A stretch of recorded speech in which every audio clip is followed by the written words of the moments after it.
Hello students, welcome back to another lesson online. Today we're going to be simplifying expressions, and don't forget that to simplify expressions we're going to be using PEMDAS.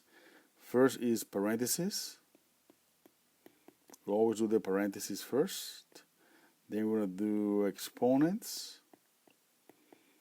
then multiplication and division, and finally addition and subtraction. Those are the last two operations when you have to simplify expressions. Alright, so before we dive into the solution of expressions, I just want you to remember a few things. The first thing that I want you to remember is that if you have a fraction and the denominator is 10 or hundreds, you can convert them very easily to a fraction, to a decimal.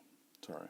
So 5/10 is 5/10, 100th is 100th, 2/10 is 2/10, just like that, as simple as that. Also remember that fractions can be reduced to a smaller fraction. Like if you have 10/20th, you can see, for example, that 10 is a half of 20, so this fraction is equivalent to 1/2, and we know that 1/2 is equivalent to 5/10.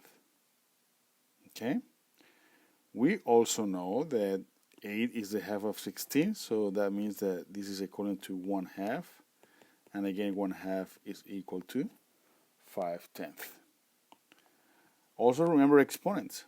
2 to the fourth power means that you have 2 times 2 times 2 times 2 4 times, and that is going to be 2 times 2 is 4, 2 times 4 is 8, and 2 times 8 is 16.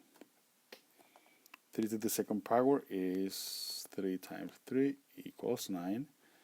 And finally, important, if you have a fraction, you can also convert them to decimals by dividing 1 inside the house or denominator. 4, you add 0, you add a placeholder, it's going to be 2, it's going to be 8, 2, placeholder, 5, 20. So 1/4 is equals to 0.25, and then let's do 2/5. 2/5, you add the placeholder, decimal is 4, 5 is 20. That's going to be 2 4/10 or 40/100th. Okay, so if you remember that, you're going to be okay solving and simplifying expressions. Good luck. Let me know if you have any questions.